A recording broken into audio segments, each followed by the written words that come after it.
Students, welcome back. मैं doctor Nitin Sharma मेडू hub के platform से। आज हम लोगों ने डिसाइड किया था कि हम ऑर्गेनिक केमिस्ट्री का एक चैप्टर लेंगे, उसी को आज शुरू करने जा रहे हैं। तो आज हम जो चैप्टर लेने वाले हैं इट इज हेलो अल्कीन्स। तो कुछ अलग तरीके से पढ़ने वाले हैं हम इसको। हम एकदम खिचड़ी बनाकर नहीं पढ़ेंगे, अलग अलग पढ़ेंगे। हेलो अल्कीन अलग पढ़ेंगे, हेलो अरीन अलग पढ़ेंगे, और हम मेनली कंसेप्चुअल क्लैरिफिकेशन पर ज़्यादा जोर देंगे। बेटा, ऑर्गेनिक केमिस्ट्री एक ऐसा पार्ट है जो कि बहुत स्कोरिंग भी होता है। अगर ठीक तरीके से आपको वो समझ में आए, पहले चैप्टर से समझ में आना शुरू हो जाए, तो वो बहुत स्कोरिंग हो जाता है आप लोगों के लिए। और कंसेप्ट जो है वो, उन पर आपने मेनली जो है वो स्ट्रेस करना है कि हमें कंसेप्चुअल क्लैरिफिकेशन हमारा जरूर होना चाहिए ऑर्गेनिक में। तो आइए आज शुरू करते हैं। हेलो अल्केन्स, इसमें hello stands for halogens, which is fluorine, chlorine, bromine and iodine। और जब ये हेलोजेंस कंपाउंड बनाते हैं अल्केन के साथ, तो उस केस में जो है जो प्रोडक्ट फॉर्मेशन है उसी को हम कहते हैं हेलो अल्केन्स। अब इसके केस में एलिफेटिक, तो एलिफेटिक के बारे में सीधा बात करते हैं। सबसे पहले टाइप्स ऑफ हैलाइड्स की। इस चैप्टर में हम कौन कौन सी हैलाइड्स को पढ़ने वाले हैं, तो इनको क्लासिफाई कर लेते हैं। पहले सबसे पहले हम पढ़ने वाले हैं about alkyl halide. Alkyl group के साथ, यानी आर से रिप्रेजेंटेशन कोई भी होगा और साथ में X, X stands for halogen. तो हैलोजन और अल्केन का ग्रुप, अल्काइल ग्रुप का कॉम्बिनेशन, उसको हम कहते हैं alkyl halides, which can be classified as 1 degree यानी कि प्राइमरी, 2 डिग्री, 1 डिग्री ले लीजिए, 2 डिग्री और 3 डिग्री। 1 डिग्री का क्या मतलब है? 1 डिग्री का सीधा सा मतलब है कि जिस कार्बन से, ये ध्यान रखिएगा बेटा, कुछ कंफ्यूजन हो जाते है कुछ बच्चों को, कि जिस कार्बन से हैलोजन जुड़ा है वो आगे सिर्फ एक ही कार्बन से जुड़ा होगा। इसके आगे कितने हैं इससे कोई मतलब नहीं है, ठीक है? तो उससे कोई मतलब नहीं होगा। तो एक ही से जुड़ा हुआ है तो ये 1 डिग्री है, it is said to be 1 degree. 2 से जुड़ा है तो it is simply said to be 2 degree, और अगर 3 से जुड़ा है तो that will be simply said to be 3 degree. तो पहली अल्काइल हैलाइड जो हम पढ़ने वाले हैं वो अल्काइल हैलाइड है। दूसरी, सेकंड वाली जो पढ़ते हैं हम, विनाइल हैलाइड। विनाइल हैलाइड कौन सी होती है? विनाइल हैलाइड वो होती हैं जिसमें halogen being attached to the double bonded carbon, तो उसको हम कह देते हैं कौन सी है? Vinyl halide. तीसरी आ जाती है जैम डाइहैलाइड। जैम डाइहैलाइड का सीधा सा मतलब है कि जब सेम कार्बन से 2 हैलोजन्स सेम, ध्यान रखना इस चीज को, 2 सेम हैलोजन्स जो है वो जुड़ जाते हैं, तो उनको हम बोलते हैं ये जैम डाइहैलाइड है, या इसको अल्काइल आइडीन भी बोला जाता है, ठीक है? अल्काइल आइडीन या जैम डाइहैलाइड, ठीक। नेक्स्ट हम पढ़ते हैं about allyl halide. Allyl halide यानी डबल बॉन्डेड कार्बन के नेक्स्ट कार्बन से हैलोजन अटैच हो जाएगा, तो ये हमारी कौन सी हो जाएगी? Allyl halide. नेक्स्ट हम पढ़ते हैं एराइल हैलाइड। एराइल हैलाइड जिसमें बेंजीन रिंग होगा। अगर हैलोजन डायरेक्टली इसमें सब्स्टिट्यूट हो जाता है तो that is simply direct substitution, और अगर साइड चेन में सब्स्टिट्यूट होता है तो ये साइड चेन सब्स्टिट्यूशन होता है। इसकी रिएक्शन सेम तरीके से चलती है जैसे अल्काइल हैलाइड की चलती है, ठीक है? तो इन हैलाइड्स के बारे में मेजरली हम लोग बात करने वाले हैं। तो आइए इसको आगे शुरू करते हैं चैप्टर को। नेचर ऑफ CX बॉन्ड, यानी हैलोजन और कार्बन के बीच में जो बॉन्ड होता है उसका नेचर क्या है? तो जैसा कि हम जानते हैं हैलोजन्स जो होते हैं वो इलेक्ट्रोनेगेटिव होते हैं। अब इलेक्ट्रोनेगेटिव होने से क्या होता है? इलेक्ट्रोनेगेटिव का सीधा सा मतलब है कि ये दूसरे के इलेक्ट्रॉन्स को अपनी तरफ अट्रैक्ट करेगा, ठीक है? तो अब इस केस में होता क्या है कि X और C के बीच में जो बॉन्ड बन रहा है, इस केस में जो शेयर्ड पेयर ऑफ इलेक्ट्रॉन है ये ज्यादा हैलोजन की तरफ खिंच जाएंगे, जिसके वजह से पार्शियल नेगेटिव और पार्शियल पॉजिटिव चार्ज डेवलप हो जाता है। ठीक है, डाईपोल्स यानी कि दो पोल्स डेवलप हो गए। ठीक, दो पोल्स यानी कि अपोजिट पोल्स की बात कर रहे हैं हम। पॉजिटिव पोल हुआ क्योंकि जिसके पास से दूर हो गए तो पार्शियल पॉजिटिव चार्ज आ गया, इसके ज्यादा पास आ गए तो पार्शियल नेगेटिव चार्ज आ गया। इन्हीं को हम बोलते हैं डाईपोल्स। ठीक है, और इनके बीच का जो डिस्टेंस है उसी को हम बोलते हैं dipole moment, which is represented by mu is equal to q into d, यानी कि चार्ज इंटू डिस्टेंस। कभी भी डाईपोल मोमेंट अगर हमें कैलकुलेट करना है तो that can be calculated by the product किसका, चार्ज का और उनके बीच के डिस्टेंस। अब जैसा कि हम लोग अल्काइल हैलाइड्स के बारे में बात करने जा रहे हैं, इस पर जनरली एक क्वेश्चन आता है, और वो क्वेश्चन क्या होता है उसके बारे में भी बात कर लेते हैं। लेकिन उससे पहले कुछ प्रॉपर्टीज के बारे में हम पता कर लें। जैसा कि हम जानते हैं हमारे पास हैलोजेंस में मेजरली फ्लोरीन, क्लोरीन, ब्रोमीन और आयोडीन होते हैं। तो ऊपर से नीचे की तरफ जब हम चलते हैं तो साइज तो इंक्रीज हो रहा है, राइट। अब साइज इंक्रीज होगा तो इन दोनों के बीच का डिस्टेंस जो है, जिसे हम कहते हैं बॉन्ड लेंथ, बॉन्ड लेंथ क्या होगा, इंक्रीज हो जाएगा, बढ़ जाएगा। दोनों के बीच का जो डिस्टेंस है वो बढ़ जाएगा, बॉन्ड लेंथ बढ़ जाएगा। बॉन्ड लेंथ के अलावा अगर मैं बात करूं, बॉन्ड को तोड़ने की एनर्जी जो होती है वो कम होती जाएगी, साइज बड़ा होगा, तोड़ना आसान होता जाएगा। ठीक है, तो इस केस में डिक्रीज हो जाएगी। इलेक्ट्रोनेगेटिविटी की अगर मैं बात करूं, इलेक्ट्रोनेगेटिविटी किसकी, हैलोजेंस की, तो ऊपर से नीचे आते हुए इलेक्ट्रोनेगेटिविटी क्या होती है, कम होती जाती है। अब इलेक्ट्रोनेगेटिविटी कम हो रही है, डिक्रीज हो रही है, तो इसका मतलब क्या है, ये सीधा जुड़ा हुआ है पोलैरिटी से, क्योंकि इलेक्ट्रोनेगेटिविटी कम हो गई तो उसकी जो शेयर्ड पेयर ऑफ इलेक्ट्रॉन को खींचने की क्षमता है वो भी कम हो जाएगी, कम होती चली जाएगी ऊपर से नीचे जब हम आएंगे। तो उस केस में क्या होगा, पोलैरिटी भी कैसी होगी, कम हो जाएगी। तो इलेक्ट्रोनेगेटिविटी भी कम हुई तो पोलैरिटी कम हुई, पोलैरिटी कम हुई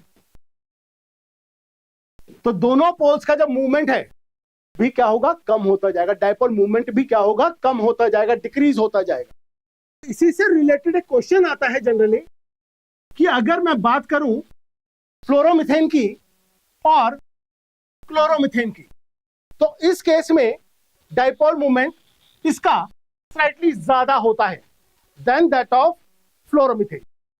ठीक है, तो इसका सिंपल सा रीजन है कि फ्लोरीन का साइज जो होता है वो काफी छोटा होता है, और छोटा और ऊपर से बॉन्ड लेंथ कम, तो बॉन्ड लेंथ भी कम है और इसमें क्या है कि इलेक्ट्रोनेगेटिविटी बहुत ज्यादा है। तो इस वजह से क्या होता है कि इसका जो मूवमेंट होता है, साइज जो बॉन्ड लेंथ है वो कम हो गई तो इसका मूवमेंट जो होता है उतना ज्यादा नहीं होता। तो क्लोरीन का स्लाइटली इससे ज्यादा होता है, that is a major reason कि साइज छोटा है, बॉन्ड लेंथ जो है कम है इस केस में। और जो चार्ज की बात करूं, सिंपली जो इलेक्ट्रोनेगेटिविटी है, इलेक्ट्रोनेगेटिविटी इसकी ज्यादा है। तो इस वजह से क्या होता है कि CH3F का dipole movement is slightly higher than that of CH3Cl। ठीक, अब आइए हम लोग यहां से शुरुआत करते हैं, अपने मेजर चैप्टर की शुरुआत कर दी है हमने। अब आते हैं हेलो अल्केन्स के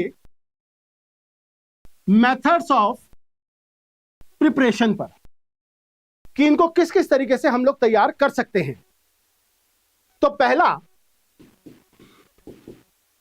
अगर हम इनको तैयार करें फ्रॉम अल्केन्स,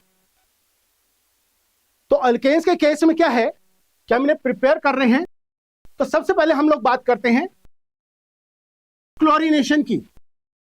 तो ध्यान से समझिएगा बेटा, क्योंकि ऑर्गेनिक सीधा अंडरस्टैंडिंग पे टिकी हुई है। ठीक, क्लोरीनेशन की अगर हम बात करते हैं तो इस केस में हीट और सनलाइट की प्रेजेंस में रिएक्शन होता है।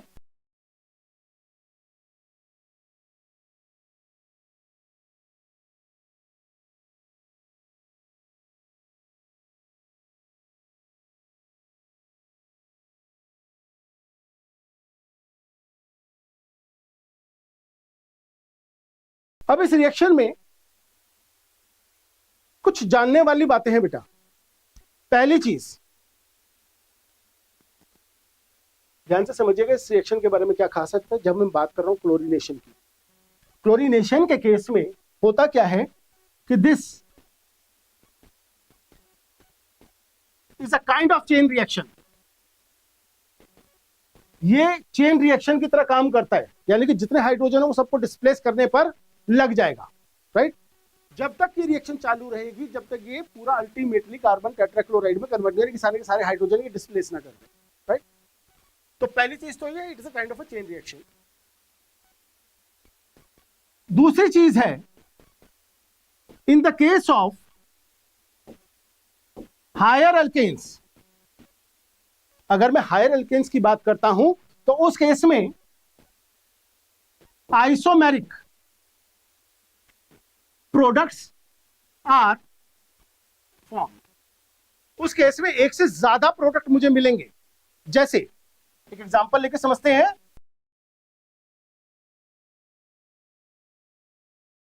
प्रोपेन ले लिया, ठीक है। अब प्रोपेन लेकर मैंने इसका क्लोरीनेशन किया,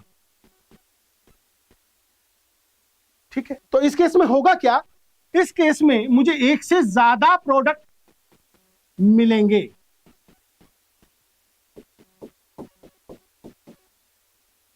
आइसोमेरिक प्रोडक्ट का सीधा सा मतलब क्या हो गया कि ये आइसोमर्स हैं। एक आपको प्राइमरी अल्कोहल मिल रहा है और प्राइमरी हैलाइड मिल रहा है, दूसरा आपको सेकेंडरी हैलाइड मिल रहा है। तो एक से ज्यादा प्रोडक्ट आपको मिलेंगे इस केस में। इस केस में क्या होता है, टू प्रिवेंट, अगर हम चाहते हैं हमें एक पर्टिकुलर प्रोडक्ट चाहिए कि मोनोक्लोरीनेशन स्टेज पर रिएक्शन रुक जाए, इस केस में मोनोक्लोरीनेशन स्टेज पर रिएक्शन रुक जाए, ठीक है। तो उस केस में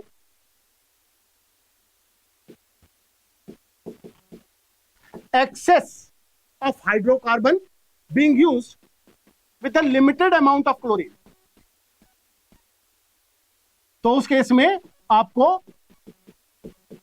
मोनोमेरिक प्रोडक्ट ज्यादा मिलेगा। ऐसा नहीं है कि मिक्सचर नहीं मिलेगा, मिक्सचर मिलेगा आपको जरूर, लेकिन जो मेजर जो क्वांटिटी होगी वो किसकी होगी, मोनोक्लोरीनेटेड प्रोडक्ट, ठीक है जी।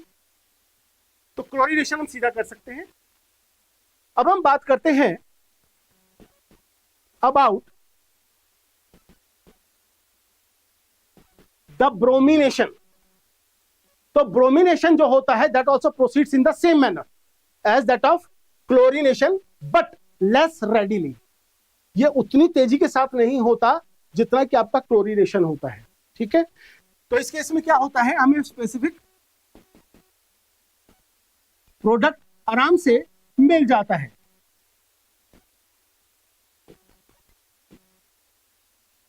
इसमें कुछ खास करने की हमें जरूरत नहीं पड़ती, ठीक है। तो इस केस में क्या होता है, मेजरली बाहर को मोनो सब्स्टिट्यूटेड प्रोडक्ट मिलता है, राइट। अब बात करते हैं आयोडीनेशन की। तो अगर हम आयोडीनेशन की बात करें तो कुछ खास देखने के लिए मिलता है हमें, और वो क्या मिलता है,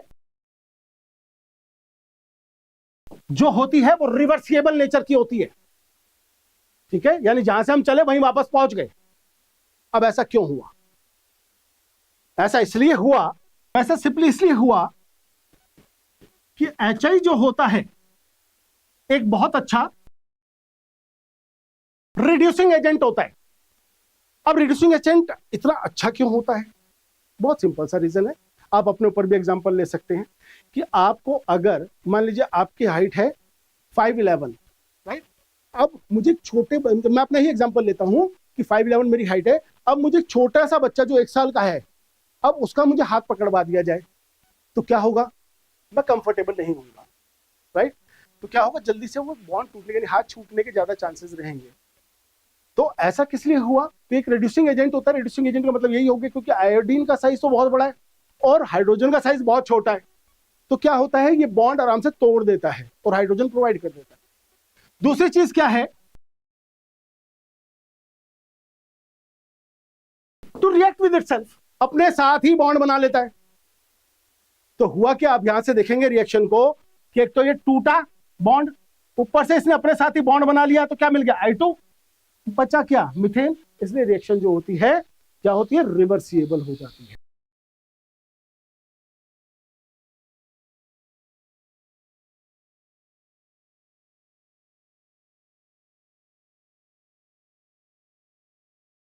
क्या हम अगर चाहते हैं कि रिएक्शन रिवर्स ना हो तो उस केस में हम यूज करते हैं आयोडिक एसिड का या नाइट्रिक एसिड का। ठीक है, इनका काम क्या होता है? इनका काम होता है कि जैसे ही रिएक्शन में HI बने,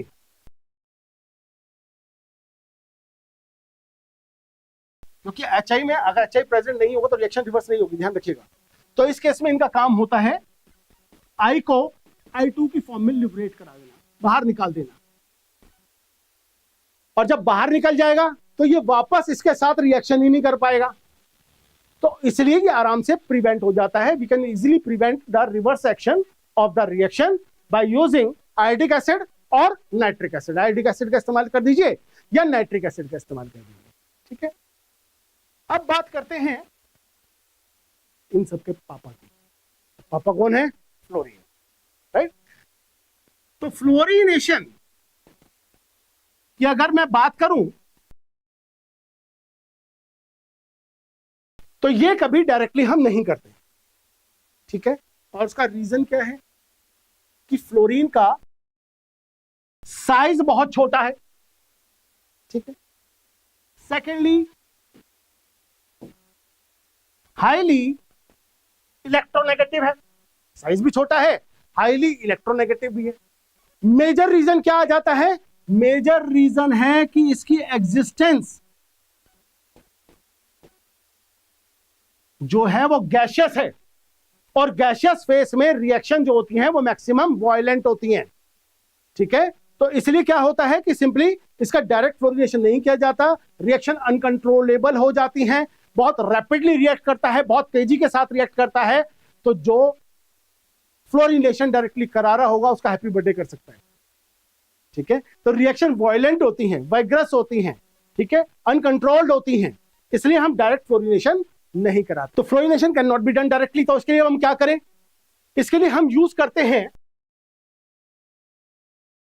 हैलाइड एक्सचेंज मेथड का। That is the second mode of preparation of halo alkanes, किसमें हम सीधा सीधा हैलाइड एक्सचेंज यानी हेलोजन को एक्सचेंज कर देंगे। तो इस केस में हम अल्काइल क्लोराइड या ब्रोमाइड का इस्तेमाल करते हैं और इसको ट्रीट करते हैं with some inorganic salt of fluorine. Mercuric fluoride ले ली, तो इसके साथ हम ट्रीट करेंगे तो हेलोजन्स एक्सचेंज हो जाएंगे। तो इस केस में आपको अल्काइल फ्लोराइड मिल जाएगा और इनऑर्गेनिक सॉल्ट ऑफ क्लोरीन निकल के बाहर है। तो that is only the method कि हैलाइड एक्सचेंज कर दीजिए, तो उस केस में आपको फ्लोरीन का जो अल्काइल ग्रुप जो अल्काइन के साथ फ्लोरीन है वो उसके साथ आराम से अटैच हो जाएगा हैलोजन एक्सचेंज। इस रिएक्शन को नेमिंग रिएक्शन है, इंपॉर्टेंट रिएक्शन है, बोला जाता है स्वार्ट्स रिएक्शन। ठीक है, इस रिएक्शन को बोला जाता है स्वार्ट्स रिएक्शन। सेकेंड रिएक्शन हम जो पढ़ते हैं स्वार्ट्स रिएक्शन का ध्यान रखिएगा, ये सिर्फ फ्लोरिनेशन के लिए है कि जब आपको मेजर प्रोडक्ट जो है वो फ्लोरो अल्केन चाहिए। ठीक, अब अगर नेक्स्ट रिएक्शन की बात करें तो उसमें हम अल्काइल क्लोराइड या ब्रोमाइड लेते हैं और अल्काइल क्लोराइड और ब्रोमाइड लेके उसको ट्रीट करते हैं NaI के साथ, that is sodium iodide. Sodium iodide के साथ जब ट्रीट किया जाएगा, ये सोडियम आयोडाइड पहले से ही डिसॉल्व होता है ईदर एसीटोन, ठीक है, या तो एसीटोन होगा या क्या होगा, मिथनॉल। तो यहां से हमें मिलता है, इसमें होता क्या है कि NaCl, Cl का और ब्रोमीन का साइज छोटा है, तो ये एसीटोन या मिथनॉल में डिसॉल्व नहीं रह पाते, ये बाहर निकल के आ जाते हैं साइड में। ठीक, तो इसलिए क्या होता है कि ये आराम से जो प्रोडक्ट में आपको मिलेगा अल्काइल आयोडाइड मिलेगा। That is also naming reaction known as Finkelstein reaction. तो दो नेमिंग रिएक्शन आपने ध्यान रखनी है हैलाइड एक्सचेंज मेथड में। जहां हैलाइड एक्सचेंज की बात करेंगे ये दो रिएक्शन, स्वार्ट्स रिएक्शन और दूसरी फिंकलस्टीन रिएक्शन। नेक्स्ट पर आते हैं थर्ड मेथड पर। थर्ड मेथड ऑफ प्रिपरेशन बहुत इंपॉर्टेंट है कि जब हम अल्कोहल से जो है ट्रीट कर रहे हैं, अल्कोहल से बना रहे हैं अल्काइल हैलाइड। क्लोरीनेशन की अगर मैं बात करता हूं, अल्कोहल से अगर मुझे क्लोरीनेशन करना है तो इस केस में एनहाइड्रस ZnCl2 और HCl का मिक्सचर, जिसे हम कहते हैं ल्यूकस रिएजेंट, और साथ में इस प्रोसेस को बोला जाता है ठीक है, इस प्रोसेस को खासकर बोला जाता है ग्रुप्स प्रोसेस। तो इस केस में जब हम बात करते हैं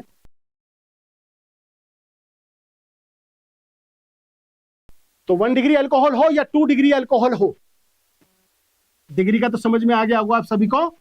तो 1 डिग्री अल्कोहल है, HCl के साथ ट्रीट किया, एनहाइड्रस ZnCl2 के साथ। देखो हर चीज की रीजनिंग दूंगा बेटा मैं। एनहाइड्रस ZnCl2 के साथ ट्रीट करेंगे तो यहां आपको अल्काइल क्लोराइड मिलेगा, साथ में मिलेगा H2। तो 1 डिग्री अल्कोहल में ये रिएक्शन हुआ। 2 डिग्री अल्कोहल में भी रिएक्शन सेम तरीके से होगा।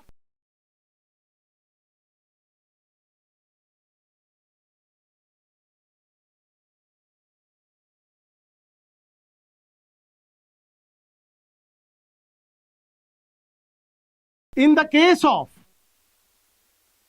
3 डिग्री अल्कोहल्स, 3 डिग्री अल्कोहल्स के केस में अगर हम बात करेंगे तो इस केस में anhydrous ZnCl2 is not required. Anhydrous ZnCl2 की रिक्वायरमेंट नहीं होगी। क्यों नहीं होगी ये समझाता हूं मैं आपको। देखिए,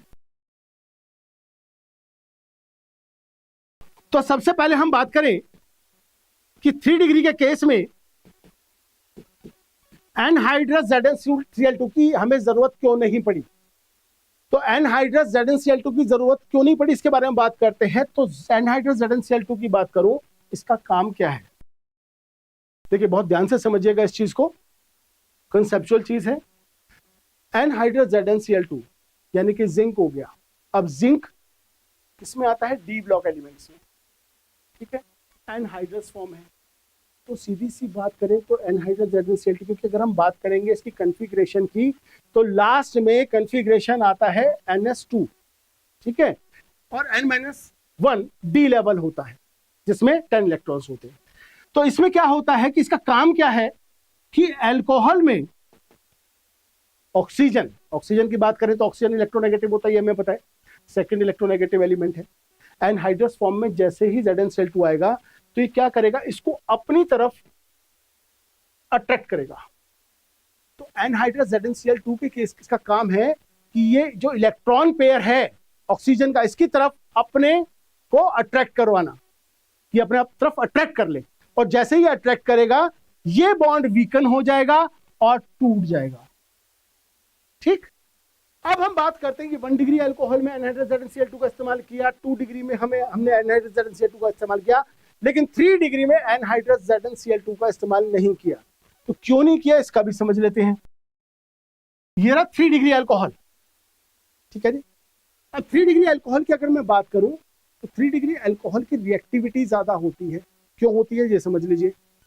एक्चुअली क्या होता है, जैसे ही OH यहां से जाएगा, यहां फॉर्मेशन होगी कार्बोकेटाइन, क्योंकि ऑक्सीजन है, ये क्या जाएगा, इलेक्ट्रॉन पेयर लेके जाएगा। Electron pair will be get shifted on the oxygen, क्योंकि इलेक्ट्रोनेगेटिव है। अगर जाएगा तो क्या करेगा, ये लेकर जाएगा यहां से इलेक्ट्रॉन पेयर। और जब ऐसा होगा तो that results in the formation किसके, यहां फॉर्मेशन होगी कार्बोकेटाइन की। देखिए कुछ कंसेप्ट यही बिल्ड कर रहा हूं मैं आपके।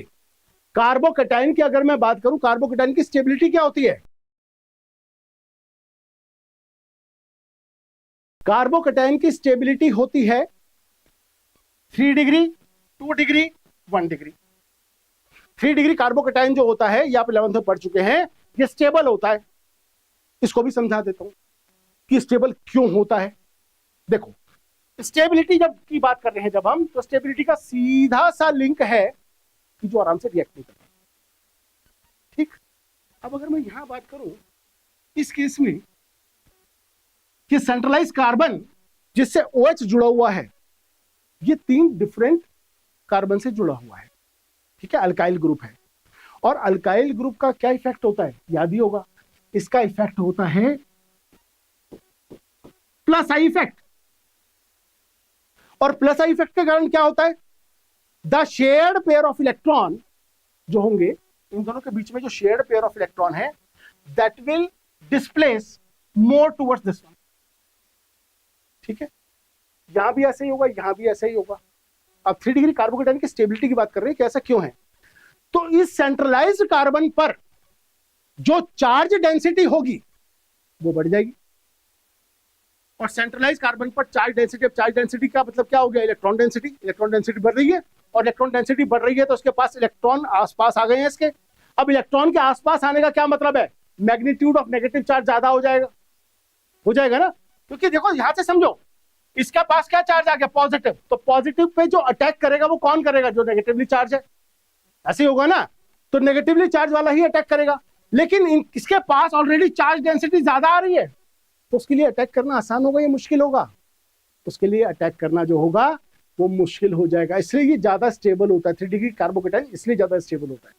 ठीक, तो ये आराम से, क्योंकि इसके पास भीड़ भाड़ है, अब इसको और समझो, इसके पास भीड़ भाड़ है, ये ठहरा ऑक्सीजन इलेक्ट्रोनेगेटिव स्पीशीज, तो क्या करेगा, ये अपना चार्ज इलेक्ट्रॉन पेयर जो लेगा ये यहां से लेगा और भाग जाएगा अपने आप ही, क्योंकि यहां पर स्टेरिक हिंड्रेंस ज्यादा है, भीड़ भाड़ बहुत ज्यादा है सेंट्रलाइज कार्बन पर, तो ये इजीली इसको लेगा और चला जाएगा, और जैसे ही ऐसा होगा सिंपली OH हटा, पॉजिटिव चार्ज आ गया।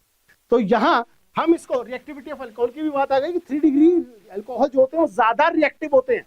वो किस लिए होते हैं रिएक्टिव, वो इसलिए होते हैं क्योंकि OH का बॉन्ड इजीली क्लीव हो जाता है, उसके बाद जो बचता है वो बचता है कार्बोकेटाइन, और कार्बोकेटाइन की स्टेबिलिटी जो होती है वो 3 डिग्री की सबसे ज्यादा होती है, देन 2 डिग्री होती है, एंड देन 1 डिग्री होती है, राइट।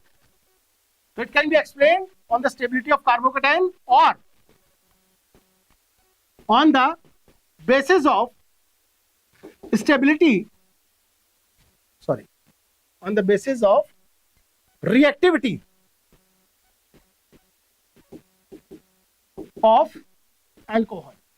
किसी भी तरीके से समझा सकते हैं आप इसको, स्टेबिलिटी ऑफ कार्बोकेटाइन के बेस पे समझा दीजिए, या reactivity of alcohol which is again 3 degree alcohol ज्यादा रिएक्टिव होते हैं, देन 2 डिग्री होते हैं, देन 1 डिग्री होते हैं। ठीक है, तो order of reactivity of alcohol 3 to 1 क्यों होती है, ये शायद क्लियर हो गया होगा। इसका सीधा सा मतलब यही है कि जो 3 डिग्री जो हमारा कार्बोकेटाइन होता है वो ज्यादा स्टेबल होता है, और 3 डिग्री अल्कोहल जो होता है उसकी रिएक्टिविटी ज्यादा होती है। और क्यों होती है, क्योंकि इसके बाद जो कार्बोकेटाइन फॉर्म होगा वो स्टेबल फॉर्म होगा। दोनों में से किसी बेसिस पर आप इसका एक्सप्लेनेशन दे सकते। अब आते हैं ब्रोमिनेशन के केस में। तो अगर ब्रोमिनेशन की बात करें तो ब्रोमिनेशन, देखो क्लोरीनेशन के केस में हमें किसकी रिक्वायरमेंट हुई, HCl की, और ब्रोमिनेशन के केस में हमें किसकी रिक्वायरमेंट होगी, HBr की। तो HBr जो होता है वो हमें बनाना पड़ता है रिएक्शन में, ठीक है। तो हम कैसे बनाते हैं वो समझ लेते हैं। तो इस केस में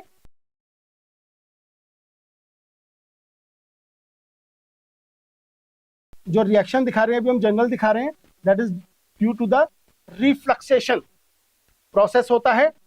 इसमें मिलता है RBr, साथ में रिलीज होता है।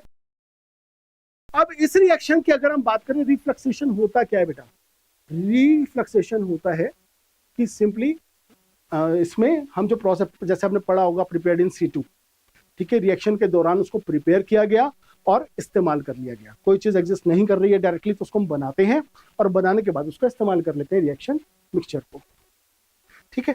तो इस केस में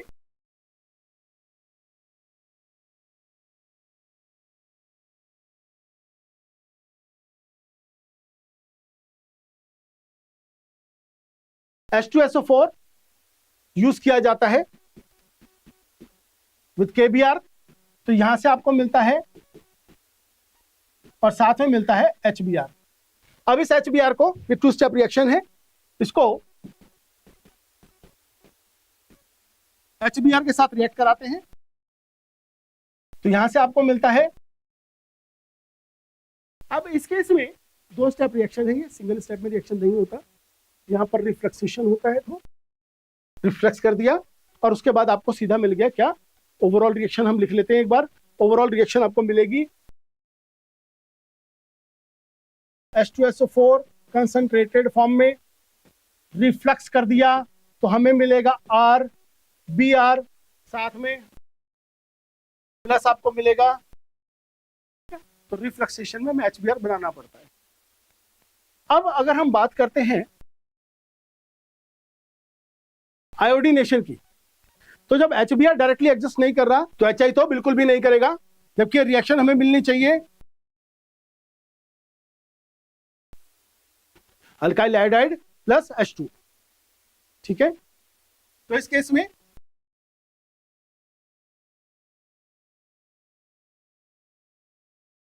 इसमें अगर हम बात करें तो ये भी 2 स्टेप रिएक्शन होता है। यहाँ पे एक बहुत चीज समझने वाली है बेटा कि इस केस में अगर हम लेते हैं ये रिएक्शन है, इसमें हम सीधा सीधा क्या करेंगे, सबसे पहले हम लोग प्रिपेयर करेंगे HI को। तो HI को प्रिपेयर करने का सीधा तरीका है कि HI को प्रिपेयर करते हैं हम अगेन C2 में, लेकिन यहां पर यूज करते हैं H3PO4 फॉस्फोरिक एसिड। तो यहां से आपको मिलता है पोटेशियम डाइहाइड्रोजन फॉस्फेट और साथ में आपको मिलता है HI। अब इस HI को अल्कोहल के साथ ट्रीट करते हैं तो आपको मिलता है अल्काइल आयोडाइड प्लस आपको H2O मिलता है। तो अब इस केस में एक क्वेश्चन अराइज होता है और वो क्वेश्चन है कि in the case of bromination we have used H2SO4 whereas in the case of iodination we have used H3PO4। क्यों? हमने उसके केस में H2SO4 का इस्तेमाल किया, यहां पर हमने H3PO4 का इस्तेमाल किया, क्यों किया? ठीक, तो इसका सीधा सा रीजन है कि H2SO4 के 2 एक्शन होते हैं। पहला एक्शन क्या है कि ऑक्सीडाइजिंग एजेंट है, डिहाइड्रेटिंग एजेंट है। दोनों स्टेप बता रहा हूं कि ये सबसे अच्छा, पहली बात तो डिहाइड्रेटिंग एजेंट है और साथ में एक अच्छा ऑक्सीडाइजिंग एजेंट भी है। तो ये करेगा क्या, ये जैसे ही रिएक्शन में HI बनेगा इसमें से I को I2 की फॉर्म में बाहर निकाल देगा, right. H2SO4 will liberate I2 from HI as soon as it is formed। जैसे ही बना वैसे ही उसको निकाल देगा HI को। हम बना रहे हैं रिएक्शन में, तो जैसे ये बनेगा इसमें से I को I2 की फॉर्म में बाहर निकाल देगा। तो इस कारण HI जो है ये अल्कोहल से रिएक्ट नहीं कर पाएगा और अल्काइल आयोडाइड हमें नहीं मिलेगा। ठीक है, तो आज की क्लास बेटा इतनी ही रखेंगे। नेक्स्ट क्लास की शेड्यूलमेंट करते हैं। मोस्ट प्रोबेबली कंसेप्ट काफी सारे आपको मिले होंगे आज, तो नेक्स्ट क्लास हम कंटिन्यू करेंगे और शेड्यूल कर दी जाएगी and that will be informed. Thank you.